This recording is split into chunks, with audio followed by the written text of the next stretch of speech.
Morning, Rabbi. So welcome to Baruch Hashem, a Yom Ian on the Sugya of Tefillin. Very, very exciting.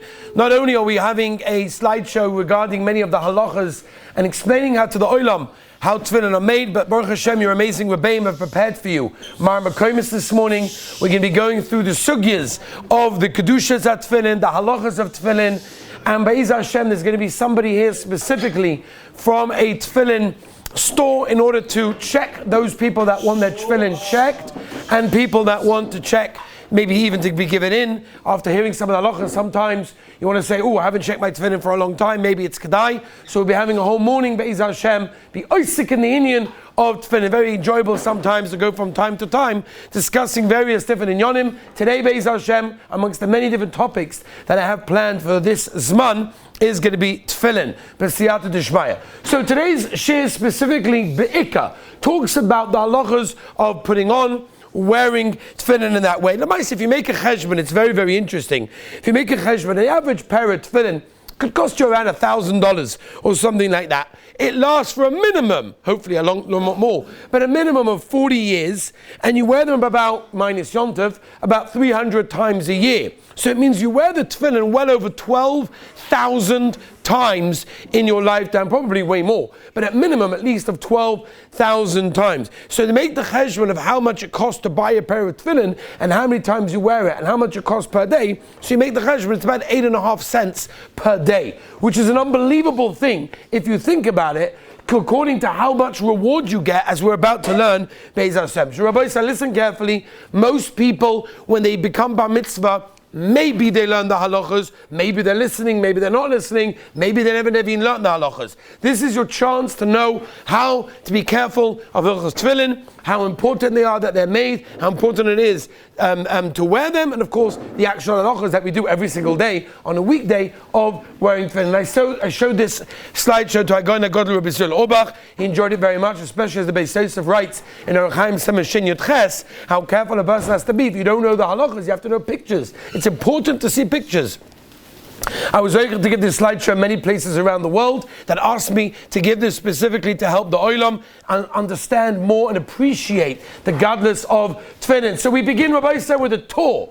The Torah tells us, and this is not exact, but a translation, so great is the mitzvah of tefillin that whoever wears them will have a long life. Rabbi says, if you wear tefillin and you wrap yourselves with a talis and say Krishma, guaranteed a place in Olam Haba. Abaya says that the fire of Gehenna will not affect him, and Rapapa said that all of his averis are forgiven. This means that a person is putting on tefillin in the right way. That means not only is he putting boxes on his head, but he actually understands what he's doing and he's putting them in the right place, and we'll get to that Be'ez Hashem in a few minutes. B'siyata d'shmaya. So let's move on. Gemara Menachos Mem Gimel. Chaviv in Yisrael. Unbelievable. Klal Yisrael are cherished by the Rabbeinu Shalom. Right? Specifically that they had tefillin on their heads and tefillin on their arms, as the Gemara tells us. The Beis Yosef brings a Rosh, where the Rosh says, Shadu Chachomim L'Yom Adin. If a person is careful in tefillin,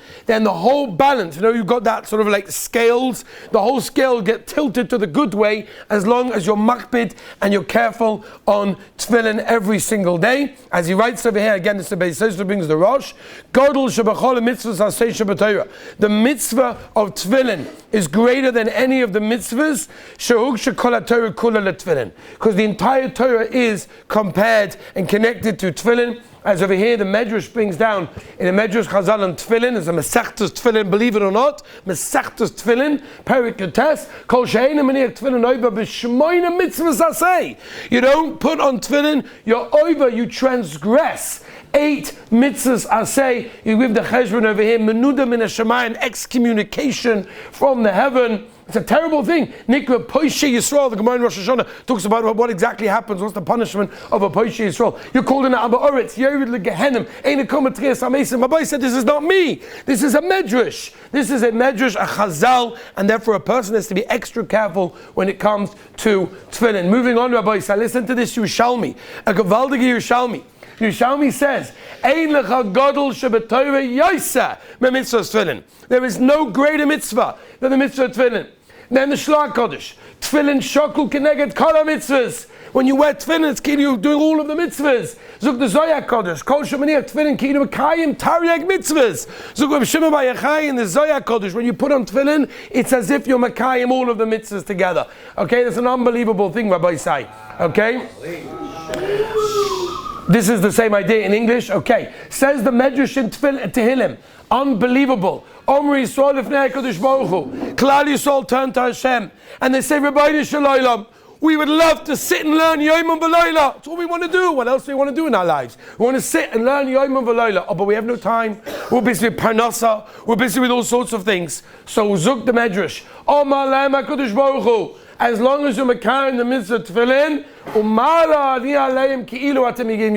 versteht sich, a person still has to learn day and night. But upon him, as if you were learning the ganze Tag, the ganze Nacht, the whole day, the whole night, if a person is makbid on Tefillin, so steht in Medrash, important for a person to know. Now we begin. Where's the Makar? Where does it all begin? Avada. Everything begins in the Torah. Everything in the world has a makar in the Torah. Over here we have a mafurish pasuk. We say this every day numerous times.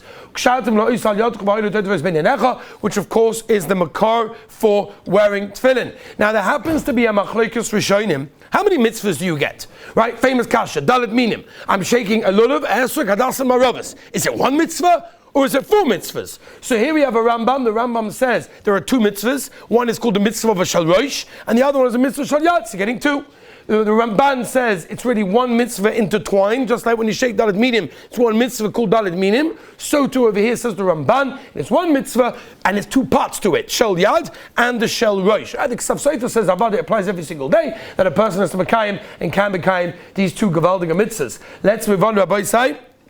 Let's talk a little bit, not too much into detail, how the tefillin are made. And this also it gives a person an idea how careful he has to be to protect his tefillin, to make sure they don't get placed in the sun, in the rain, or anything similar to that, because they are fragile items. How are the tefillin made? So Lamaisa it goes like this. Generally nowadays we have gasos. Obviously, it comes from an animal, it comes from a kosher animal, and we use one piece, and that's very, very important. You cannot have different pieces put together. We've had cases of boys that had situations with their tefillin that they realized something's going wrong with my tefillin, and we gave it checked, and they realized that something was happening. It wasn't one full piece. It's got to be one piece of parchment, one piece of skin that is placed and molded into the tefillin. Now, of course, it's molded in different ways. We're not going to go through the exact procedure, how it's made, because we're not here to teach you how to make tefillin, but there's a majorly long procedure of how the tefillin are made, how they're rounded. I mean, I have, for example, over here to show the oilam. If you want to look at it afterwards, you see it. It's all one piece of skin, all one piece of animal. In fact, if you could see, I'll show you a picture in a minute, you can see clearly the folds that are on the tefillin because they folded it up. It needs to be one piece. You can't have 2 pieces that you stick together. And once again, there have been cases of people that actually found out they saw cracks in interesting places, and they took it to someone to check, and they realized that, hold on a minute, this crack's not meant to be there. There are certain cracks that are normal to be in that place, but certain cracks are not. And therefore the question is, was it one piece, was it not? They had to open up the whole thing. It was a whole geschäft. But upon him, you can see clearly the folds of the skin of the animal that is there, that's all compressed. So there's a major work that goes on. It can sometimes spend up to 3 years of drying, by the way, right? Some of the tefillin can spend up to 3 years just to dry this chelik over here, right? It needs to be sanded down. I took this picture, I took all the pictures, but this picture specifically I took is a Yid, a Choshev Yid, this one. So he he worked in a tefillin factory in Yerushalayim, and if you could notice the legs, they attached the machine on the top to an exercise bike machine on the bottom, because they were makbid, like many shitas are, not to use any electricity when they make tefillin, because they don't want to be soymach on any shilas of groma. Ma'aseh yad, it's made by the hand, it's made by a human being, and therefore his legs were actually pedaling the machine as it was going. So I took that picture just to show you that, again, it's a chumrah. It depends where you buy a tefillin from. I'm not saying you should be machma on that, but I'm just saying there are chumras when it comes to tefillin, how they make the shin on the side of the tefillin is a whole beautiful, amazing umnus of professionalism, how they mold the shin in a certain way, gittin, whatever. It's a whole sugya. And again, over here you clearly see the folds of the animal that have been folded in. They lay to dry, sometimes, like I said, up to a couple of years sometimes of drying that can happen over there. Let's move on. Of course, they make the area for the parashas. All sorts of things have been done. We'll talk about the measuring in a minute. That's a very important nakuda as well. Avada, we have the parashas. They roll them up. We'll talk about all that also in a minute. They painted Avada with special paint. And then, for example, they do this. What is this? This is to make sure they put it in front of a very, very stark light. Right, they do that, by the way, in front of eggs also, which is why brown eggs have more blood spots than white eggs, but not for now. Al Kaponim, they do this in their lights so that you would see if there was any holes, because if there's a hole in the middle, that could be a problem, which is why they put it in front of a light over there. Now, it's interesting, if you look at your tefillin, you'll have these lines. What are those lines? Now, these lines obviously are the 4 compartments of the shalrosh, right? They're the compartments that have been pushed together, that are now one, and we'll talk about in a minute how they do that, but I'll go upon him, that's what it is. Now, I have had people that showed me tefillin that they found the lines in the wrong place. Like, it looked interesting. So again, we sent it to someone professional, and they found that they actually what they did was a trick. Because this, by the way, is very complicated, right? It's complicated to make it like this, square it off nicely, stick it together, make sure it doesn't just reopen. And remember, this is skin. It's hard, it's not simple. So what they did was they did a shtick. They actually made one compartment. Now we know the Shalyad is, but the Shalbosh not. They made one compartment, and they put all the parashas in, and then they just made lines on the outside. This way you think it's really 4 compartments. And this guy found cracks in different places, and something's wrong over here. That's why it's very important to look at your tefillin to make sure. That's why these indentations are not just stam made. They're made because they are real, or they're meant to be real, as we'll see over here as well. And there's enough gemina sometimes if it opens up. And this can happen to your tefillin also, especially if it's exposed to the heat, right? Or if it's exposed to moisture. Moisture can make anything expand, especially skin, which would mean that it starts to open up. If it opens up to a certain madrega, we're not discussing all the halachas now, then a person has to be very careful. It could be possible. So it's interesting, how do they stick them together? The different sections, so the different compartments. So what they actually do is they actually take a piece of the animal, the skin, and what they do is they may turn it into glue. And once they turn it into glue, then Lamaisa, they are able to stick it together with its own min, and it's not a separate min, which means that there's no chatzitza of anything else that's made from non-tefillin over there. And that's why we have what we call a chut hatfira. Again, you'll look at your tefillin, and you will see there's a little string sometimes coming out in between. What's the pshat in that? Once again, that's for this reason, many other reasons also, but this reason is that they put the string all the way through to guarantee you that it's taka for separate compartments. Again, something that's vadai ma'akev when it comes to tefillin. Now, one of the things they have with tefillin is they have a mashgiach. Because at the end of the day, if you think about it, if a guy makes tefillin in his own apartment or his own machsan, he can do whatever he wants. No one knows. It's an unbelievable thing. It's like almost like a hersha. Like kashrus, a person can theoretically do whatever he wants. No one will know. So we have a mashgiach kashrus. They have a mashgiach when it comes to tefillin who measure with exact, precise. Halacha Moshe Sinai, it's got to be ribua, it's got to be exactly square. So again, there are different sheetahs of how it could be. But a person has to know that again, all of this is all the process that the tefillin that you buy, that you have in your bag to take care of. Okay? Again, like I said to you, I'm not going to discuss exactly how they do it, how they make the shin on the side. There's ways of doing it. For example, the Gemara Gittin talks about this, where you just chisel it out. So that you've got like a chelik over there, and you sort of just chisel out around it. That would obviously be problematic, but that we're not going into. Now, there are 3 types of writing when it comes to the parashas inside, and for Shteitzach everybody goes with their own minig, whatever your minig is, but the general minig of Ashkenazi Yidden is Ksav Beis Yosef, and according to Kabbalah, every Shita Yoytzef you do Beis Yosef. So Beis Yosef is the left over here. The Hasidim generally go with Ksav Ari, right? Hasidim, Chabad, and others as well, Ksav Ari. And the Sfardim go with Ksav Velish. Again, there are exceptions, there are different minhagim. I'm giving you the basics, Ksav Velish. You'll say to me, it looks pretty much the same to me. So just to point out one nekuda, I spent years on this with Ramot Friedlander Zatzal, is the Aleph. Just look at the bottom leg of the Aleph over there. Now if you see over there, Ksav Ari, it's basically a full Yud. If you could see it clearly, it's basically a full Yud. When in other words, it's sticking out as well on the left side. Beis Yosef, which what probably most of you guys have, is it's a yud, but it doesn't stick out on the left-hand side. if you look at Velish by the Sfardim, it's not even, doesn't really look so much like a Yud, or a halachic Yud of Ksiva that you would write for Safras. So again, we're not going now the Nafkaminas. If you're becoming a Sofer, it's a different Sugya, but Okaponim, those are the three Chalokim. And Avada Lamaisa, if a person that doesn't have a minig, or whatever it is, he's buying Tefillin for the very first time, Avada Beis Yosef, he's Yotza, all the Shitas, or that any Shaila whatsoever. Ksavari depends on your minig. If your minig is Ksavari, Chassidish, or whatever, then Avada, it works. But if not, then you should go with Ksav Beis Yosef. These are the parashas that go into your Tefillin Shel Rosh. Of course, they are nicely compressed, which is why it is important sometimes to have your tefillin checked, especially if you know it was exposed to moisture or heat, because in these areas over here, it can get cracked, especially when it's exposed to very intense cold. It can have the letters crack, which is why it's kedai sometimes to check it, especially if you're not having it checked since your bar mitzvah. That is important. This is obviously the shalyad. Shalyad is one piece of parchment with 4 parashas on it that's scrolled up and rolled up all into one. Now, the tefillin shel rosh is split up into what's called over here the batim. It's called the titorah, and the mavarta is the bottom part over here, the extra part sticking out where the strap, the ritzua, goes in. That's called the mavarta.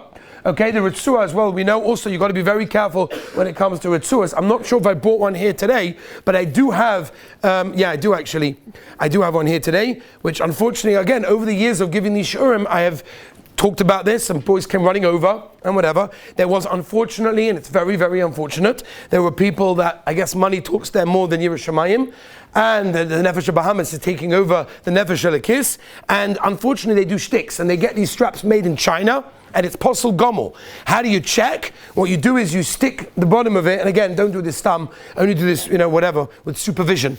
And you stick the end of your tefillin strap into hot water, and if you see that it starts to peel off, then you know that you have a sticker, as opposed to a piece of skin. This is an example of an actual sticker. This black over here of the ritzua is a sticker that someone placed over the ritzua. This is 100% posel. The person wearing this was never yotza wearing tefillin, and therefore has to be checked, has to be changed. So be very careful. There was, again, that's probably less and less now, but there was a bunch of years ago, there was a big zach that unfortunately they found a bunch of places who didn't even know that they were selling it because it wasn't even their fault. They were getting it from a supplier. Chitza, be careful when you have your ritzuas as well. Let's move on to what because we have a lot to cover and a lot to get to. Should I wear Rashi or should I Rabbeinu Tam? Don't ask about the Rambam, it's a whole different shita. If Shaim Megzatzal used to wear 5 pairs of tefillin, but in Maisa Rashi and Rabbeinu Tam, what did people do? We all know that the minig of Hasidim, Chabad, many other people, Sfardim, wear Rabbeinu Tam. Which one, what's the difference? So again, Rabbi, say very, very quickly, just to give you the idea, the general nafkamina is,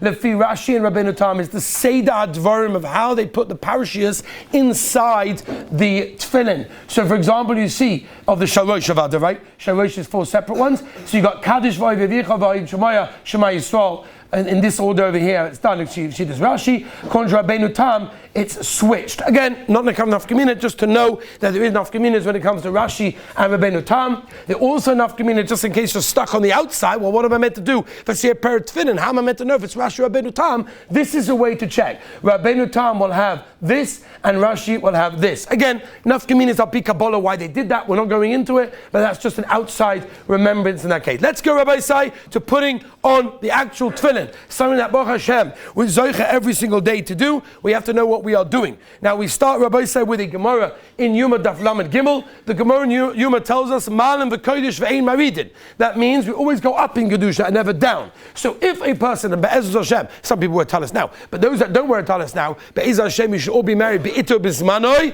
Siyata d'Ishmaya. You're going to be wearing a talis and then tefillin. So Avada the halacha is, you put on your talis first, and then you put your tefillin, because Malim v'kodesh v'ein maridin in that case. What happens if a person does something wrong? That Rizal, the Kavachayim brings down, you never change the order. That we're not going into. But this is very negeya, and that's in the bag. We know that we put the tefillin shal yad on before we tefillin shal rosh, right? And the reason for that, of course, is the pasuk that says that. So therefore, it's very important to place your tefillin in a way that you meet the shal yad before you meet the shal rosh, because then you have a problem with imavin on mitzvahs. You can't pass over a mitzvah. So the kasha is, what happens if you by mistake pick up the shel rosh first. So the halacha is, the halacha brings down that you should put it down, even though Eim Avinu Mitzvah tells us I shouldn't. But since the pasuk is makbid on the order, so put down the shel rosh, put on the shel yad, and then the shel rosh. Whereas the talis and tefillin, what happens if a guy comes to shul, he's half asleep, he walks in, opens his tefillin bag, sticks his hand in, pulls out the tefillin. Oh, I went to wear the talis first. So halacha is l'maisa, you actually wear the tefillin first and then put on the talis, because again, Eim Avinu ala mitzvahs. I guess unless you go according to Kavachayim and that result that you shouldn't change. I'll be Kabbalah. But when it comes to tefillin, you have to start with the shel yad, then you move on to the shel rosh, because that's the order of the pasuk. Okay, removing from the bag. This is what we just spoke about over here. Shel yad remove first. If you by mistake remove the shel rosh, put it back down and pick up the shel yad. Moving on, Rabbi Sai, putting on the shel yad. Everything's got to do with kavanas. So there are 4 ikki kavanas. Important to have kavana. Avadi you yaitz without the kavana. But to be yaitz the mitzvah, mahadrin mina mahadrin, then avadi you should have more kavana. Number 1, kavana. La'aniach arba parshas. I'm putting on arba parshas. I'm also yichud shema v'yichud ba'olamai. Yitzias mitzrayim. Nisim v'nifloyes. It's gavaldik azach. The kavana is very important. I told the olam amordi kamaisa. The Heiliger Chaim HaKudosh. He was getting to the end of his life. The Chaim HaKadosh was very makbid not to talk with his tefillin on. He was getting to the end of his life and his wife was very nervous. Oy vavoy, what's going to be when my husband dies? He leaves the world, I'm going to have no parnasa. So the Chaim HaKadosh understood and he said to her, listen, my dear wife, don't worry. There's going to be a yid that comes from Istanbul and he's going to buy my tefillin, ask a very high price, and that will support you for many, many years to come. So she was at ease, she was happy. A few years later, the Chaim HaKadosh Kachava, Nifta, leaves the world, and about a few days later, after he was nifta, a man knocks on the door. I'm here from Istanbul. I'm here to buy the Chaim HaKadosh tefillin. She's like, whoa, listen, it's very expensive. I'm here to pay any price. So that's what happens. She asks an exorbitant price. He says, I'll pay it, no problem. She says, listen, there's one last condition. My husband was very makbid on Chaim HaKadosh not to speak during the tefillin on. Very makbid. Don't ever speak with tefillin. He says, don't worry, very makbid. I never speak my tefillin on. Chas v'shalom, my tefillin on. I'm with Hashem, my name. I'm not going to speak. Okay. He wears the tefillin. He feels kedusha. It's beautiful. Yichud shemoy. It's gavaldik. Till one day, there's a business deal that's about to go down in his work. And they come over to him, pressuring him for an answer in business. And he said, tefillin, I can't. And they push him. And for the first time in his life, he speaks with his tefillin on. All of a sudden, after that, he said he didn't feel anything. No kedusha. He put on the Chaim HaKadosh tefillin, nothing. He says, something's wrong.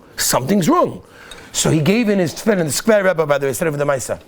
He gave in his tefillin to be checked.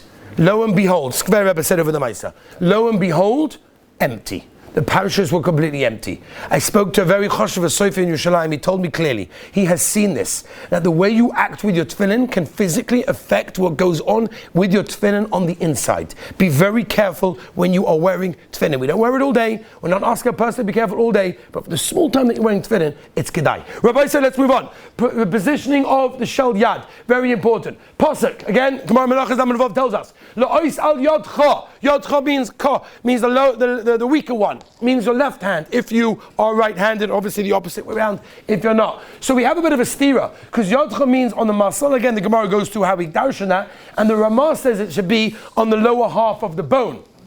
So on one hand, I need to put it on the muscle. On the other hand, I need to put it on the lower part of that bone. And not all of us have the ability to see through our arms when we're putting on tefillin to see exactly where the bone is. So what are we meant to do? Right? Here we have the muscle, Baruch Hashem, and we have area B. That is the best place for a person to place his tefillin shel yad, and be very careful that it should not be too close to the elbow. So this, for example, one of the boys worked out. He told me I could use his arm as illustration purposes only, and therefore this is the best place for your tefillin. It's basically on the lower part of the of the muscle as it's going down, but not too low towards the elbow. So the example would be if you can put 2 fingers in between the tefillin and the arm, then you are good. If you can't put 2 fingers, you're not good, and it's obviously considered to be too low in that case. So for example, this would be absolutely too low, which a person has to be careful. Pasuk in Krishma. What does that mean? Gemara tells us. What does it mean? It means as follows, that the tefillin should be slightly tilted in towards our heart. As you can see maybe more clearly from this picture over here, it's very important that they're slightly tilted in and they're not facing out straight in that case where you put them in, but not low down towards the floor. That's already too low and that's not good. Now making the bracha, most people Shouldn't say that. A lot of people make a mistake when it comes to bracha. When it comes to bracha of the shalyad, they don't know the halachos, and I've seen this. Unfortunately, most of the when people don't chop, I concentrate. It's like I look at people, I see haircuts, and okay, whatever. But when it comes to tefillin, you see people who just don't know. For example, you see people that are putting on the shalyad, as it's going up, they're making the bracha. That's called over the over. I'm not going to the sugyas now. Over lasiyoson means the bracha is meant to be made right before you do the mitzvah. Where do we know this famously from? Dalet minim. Right, we've got the esrog turned upside down. Okay, not the Fidei Aruch HaShulchan. But according to most poskim, if you have the esrog upside down, make the bracha, boom, turn it up. Why? Because over lasiyoson means I want to make the bracha right before the mitzvah. So when the shalyad is going up my arm, that's way too early. That's over the over, right? Shaila, but whatever. How is it meant to be done? Let me give you the exact steps. Step number 1, place the tefillin on the arm in the location that it's meant to be, which is, as we said, on the muscle as it's going down. By the way, according to Vilna Gaon, the entire muscle is good, which means that according to that shita, it's better higher than lower. So if you have a sofik where to put your tefillin shalyad, always go higher and you'll be yotza for sure. Lower, you might not be. So place the tefillin on the arm, on the location it's meant to be. Then stop. Make the bracha. Why? Because the mitzvah over here is not placing it on the arm. The mitzvah is the kshira, kshartem, is the tying. When is the tying of the shalyad? When you tighten that. Memela. If that's the mitzvah, I want to make the bracha, and it's in its place, then tighten it, that's the mitzvah, be very careful. A lot of people don't even chap that that's not the case. Wrapping around the arm is a shaila in the Rishonim, the Rosh brings it already. Is it a problem of a hefsek? Because the Maisa, I'm about to another mitzvah, shal rosh. Why are you wrapping wrappings around your arm in that case? But we paskin that it's not, but you should not have too much of a hefsek, as we will get to. Make sure as well, Mr. Brewer brings the Prima Godim, Fidei Aruch HaShulchan, and many others as well. The Basayin talks about it also. The 7 words in that posuk is connected to 7 wrappings that we have on our arm. Right? There are other psukim as well, but not for now. But be makpid that the full 7 are between the elbow, below the elbow, and above the wrist. Make sure and count this. Not 7 wrappings, but 7 between elbow and wrist. The Mishnah Berurah says, Avadi Yotz if you're not. But the Maisa, to be makpid, and to have all 7 in that case, right? Make sure it goes over there. Ashkenazim and Sfadim, or Nusach Ashkenaz and Sfad, have different mahalchim. Nusach Ashkenaz wrap in that direction, Nusach Sfad in the outside direction. Again, obviously person does lefi their minig. Says the Gemara in Menachos, Kasher shel tefillin, the knot of the tefillin, tzori she lamala, has to be above, v'tzori she klape pnim. What does that mean? Let's have a look. First of all, everyone over here, I'm sure, is familiar with the Zohar Kodesh and Parshas Pinchas, where the Zohar Kodesh tells us that if you're marchik, if you distance the yud, right, the yud shel tefillin that's on your tefillin, if you marchik, if you distance it, they will distance you from madane oilam mabo, whatever that means. But as I state in the Zohar Kodesh, which means you got to be careful that the yud of your tefillin is attached directly to your actual bias, to the bottom, to the actual tefillin itself. The stapler said as long as it's touching somewhere, then it's good enough. Nowadays they have strings, sometimes they put a gid on there, they have all mahalchim nowadays. But just again, watch your tefillin, make sure that you're schlepping it out every time, is not causing the yud to move further and further away, because then again, if Shimon Bar Yochai, they're marching a person further and further from Madani Olam Habo, whatever that means. There is a Rabbi side, this is Kavaldi. There's a murder with Kivega, only knows Rabbi Kivega, right? The Kivega brings as follows. The Kivega says, Lemaisa, when you have a knot, what is a knot? A knot means something that can't come undone. Now let me ask you kasha. You have your tefillin shalyad, you make it really, really tight, okay? And then you wrap around. What happens, and we all know what happens, when I go with my arm this way? So it's going to come undone. What type of knot is this? So you'll tell me I wrap around my arm a few times. No. So if I go like this, everything undoes. So where's the knot? Where's the kshira? Zuk Rebbe Kiva Egi holds its markiv. Zuk Rebbe Kiva Ega. And this is what people think, Lamaisa, Klal Yisrael do things, nothing, no such thing. Klal Yisrael do everything with a reason. We know that at the end what we do is, we wrap around a few times, and then for example we have the end of the tefillin. So what do we do with the end? Nobody wants it just dangling around. So you stick it in. So most people think, no, it's convenient. No, absolutely not. It's Reb Kiva Eiger. Reb Kiva Eiger brings down that if you don't stick it in, you could be not Yotze Tefillin, because there's no Kshira. Because you can just go like this and everything falls off. Once you stick it in, that's the Kshira. That seems medayik from Lashon Shulchan Aruch, whatever. Al Kaponim, look it up. It's unbelievable. Kivega. Maybe the Olim will see it today in the Mar Mekomis, but we have to move on. Next, the Gemara tells us, Azoi, Saitim and Dalad, Soch ben Tfilah Tfilah. When a person speaks between putting on a Tfilin Shal Yad, Tfilin Shal Rosh, Averi biyadoi. Not only is it an Avera, it's so bad, that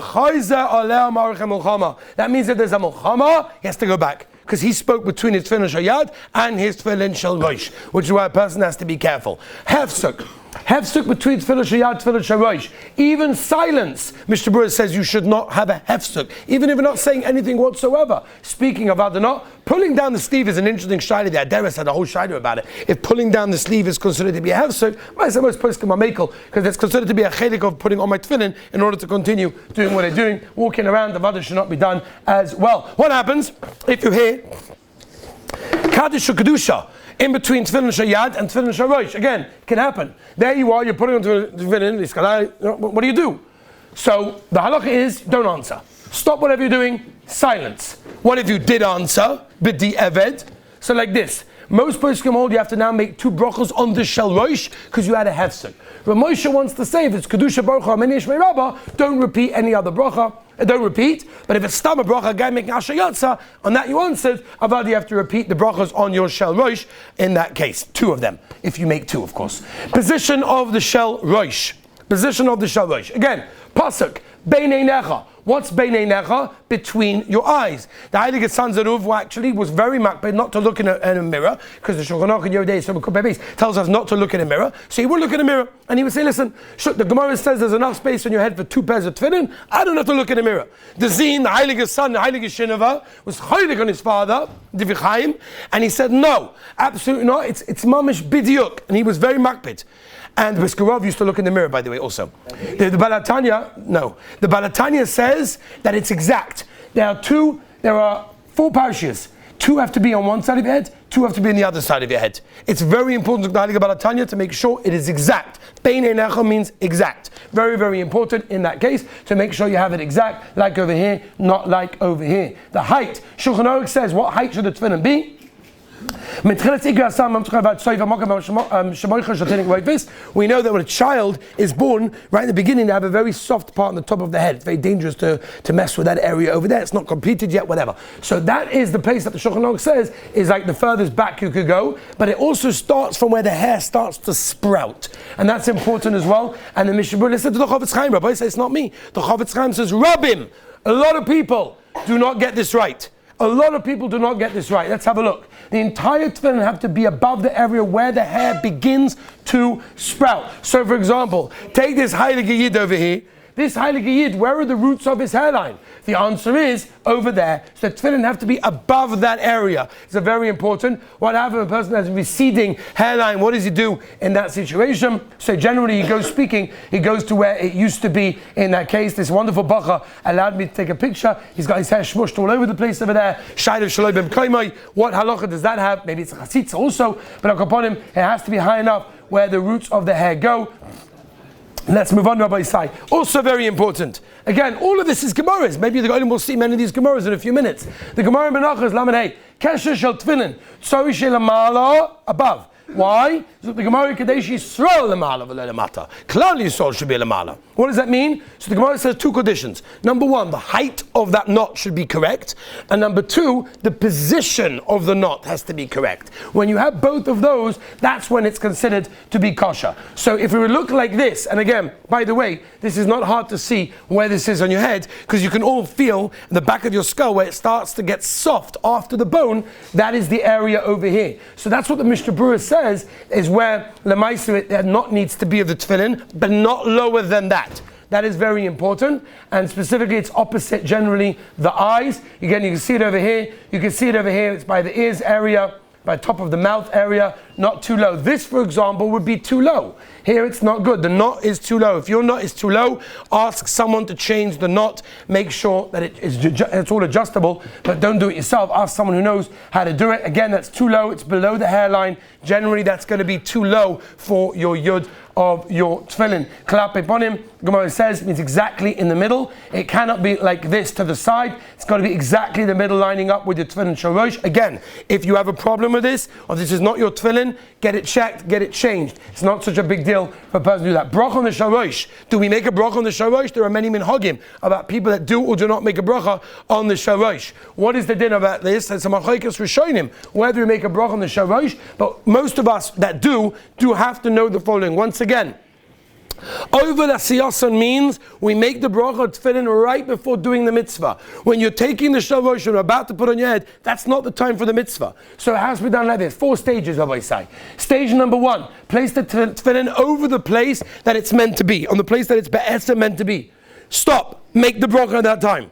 Then secure it. Right, that's the kshira shabbat on your head. And then say Baruch Shem. You have people that they're trained to say the bracha, Baruch Shem Kavai Baruch Shem straight away. Not good. Mishmur says not good. You've got to have a stop. There needs to be the bracha short. Fix it up, make it, it's good, it's tight. Now I can say Baruch Shem, which is the reason why we do that, because I'm a machlokes rishonim, which we're not going into now. Some people have a minute not to. I'm not going into that at this moment of time. The Taz talks about this. Are you allowed to do this with the tefillin shalosh? People hold it hanging. I remember I was taught by the Heilige Tzaddik Rebbe Schus and Yugen Aleni Hilchos tefillin. He told us not to do that. Right? He told us not to do that. Even though the Taz says yeah, but it's not covered to the tefillin, and that's why some people say b'shas putting on the tefillin, for sure it's good. Taking off the tefillin, that avada you shouldn't in that case. Moving on, Rabbi said very quickly, the straps as well. Again, all of this is Gemara in Menachos, which means that the black side of the strap should be facing outward, unlike over here where it got twisted, to make sure. And this obviously applies both the tefillin shayad and the tefillin shal roish. And the Mishnah says that which goes over your body, that is a noi mitzvah, that it should be, that it should be facing the black side. Nowadays, they have tefillin with both sides black, so it's less reason to be makbid, but the Kaf HaChaim says you should still be makbid on the shiny, smooth side in that way, even if it's black on both sides. But there's definitely a mokim, more making over there. Chatzitza, again, Gemara in Zvachim talks about how the kohen was potter, because the Maisa, he has a chatzitza, he had various clothing on. So the Gemara says, Al yadcha bein einecha, obviously that means there's no chatzitza. So the Ramah paskins only on the tefillin, the bias itself, a person has to be careful. The Ritzuas, the straps of the Ramah, you don't have to be makbid that there's no chatzitza, which basically means, according to Ramah, if you're wearing a watch, and you put your tefillin, your straps over the watch, you're okay. There's no chatzitza. That's the Ramah. The Mishnah Berurah says anything that's shy to kshira, to tying, then you should be machmeh, which means make sure your yarmulke is not under the makom of tefillin. A band-aid, your sleeve sometimes gets caught over there. What's the halach over there? Again, and that's shaykh to the kshira. Or kshartam is over here and over here, which the Ramah says, Mishnah Berurah says to be makbid over there. And of course there could be chatzitzas, person had a shower, person had a haircut, person did all sorts of things that could have a shaila of chatzitza. Ask a local Orthodox rabbi. Chatzitza, when it comes to hair, also is a big shaila. What is the chatzitza? The Aruch HaShulchan says clearly we don't know what's considered to be long hair. Legabe hilchas chatzitza. So generally speaking, as long as it's been koimet in its right place, is not a problem over here. And avada, while wearing the tefillin, a person should treat it with kavod and respect. Eating, smoking, sleeping, talking on the phone, all of these things for shteitzav should not be done. Evsha. This could be the only time that's okay, maybe, to talk with tefillin over there. Let's move on, Rabbi Isai. Moving the tefillin as well. How to remove the tefillin? Person goes to the bathroom. Gedolim has to make a new bracha. Tanim, Mishnah Berurah says yeah. Many poskim hold no bracha. Checking your tefillin once again. If you know your tefillin have been safe and you've been checked once at least after your bar mitzvah, you probably don't have to check it, right? However, if they've never been checked since your bar mitzvah, or it could be you placed them in a place that's got intense heat, like in the sun's, in a car, and it's closed in the summer, or in moisture, it got wet, whatever it may be, then it's probably kedai to check the tefillin. Rabbi Isai, the mitzvah tefillin is gavaldik. We're going to be zoyich over the next couple of hours to be oisik in the mitzvah of tefillin, and also there'll be someone here checking your tefillin for those people that want. Be'ez Hashem, shkoyach Rabbi Isai for joining us, and Be'ez Hashem, we should be zoicha to know and to learn and to become this gavaldik mitzvah. Have a wonderful and beautiful day.